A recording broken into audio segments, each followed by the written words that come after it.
कराची का तबाहाल इंफ्रास्ट्रक्चर आवाम के लिए सरदर्द बन गया। जिला शर्की में टूट फूट का शिकार सड़कें और सड़कों पर मौजूद गड्ढे ट्रैफिक की रवानी मुतासिर होने के साथ आवाम के लिए जहनी अजियत का सबब बनने लगे हैं।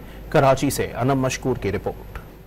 कराची में बिछा तबाहाल सड़कों का जाल गाड़ियों के सस्पेंशन के लिए तो नुकसानदेह है ही, साथ साथ ड्राइवर्स और मुसाफिरों को भी असियतनाक सफर तय करने पर मजबूर करता है। कराची के जिला शर्की में जेल रोड पर तामीराती काम के मलबे और कचरे के ढेर ने आधी रोड घेर कर एक गाड़ी गुजरने की जगह छोड़ी है। रही सही कसर जा बजा गढ़ों और कचरे में पड़े मुर्दा जानवर ने पूरी की है। जेल रोड से जरा आगे जाएं तो चांदनी चौक रोड का हाल भी मुख्तलिफ नहीं। गढ़ों के साथ उबलते गटरों का पानी भी राहगीरों और गाड़ियों का हमा वक्त मुंतजर रहता है, जहां से स्टेडियम रोड तक गाड़ी हिचकोले लेती जाती है। असल से हुक्मरानों की अदम तवज्जो का शिकार इलाका डालमिया रोड का हाल भी मुख्तलिफ नहीं। उबलते गटर, शदीद ताफुन के साथ गहरे गड्ढे भी गाड़ियों के इंजन और ड्राइवरों का सबर आजमाते हैं। जौहर मोड़ पर जा बजा गड्ढे भी ट्रैफिक की रवानी इस अहम शहरा पर हमा वक्त मुतासिर करते हैं, जबकि जौहर चौरंगी से मुनव्वर चौरंगी के दरमियान जेरे तामीर अंडरपास के सबब ट्रैफिक को पत्थरों, ईंटों और गहरे गड्ढों से भरी सर्विस रोड से गुजरकर अपना सफर मुकम्मल करना पड़ता है। कराची के जिला शर्की की तबाहाल सड़कों के सबब मिनटों का सफर अब शहरी घंटों में तय करने पर मजबूर हैं। सूबाई हुकूमत को चाहिए कि नए प्रोजेक्ट शुरू करने से कबल शहरियों की सहूलत के लिए मुतबादिल रास्ते हमवार करे, ताकि शहरी अजियत से बच सके। कैमरामैन बीके के साथ अनम मशकूर, डॉन न्यूज़, कराची।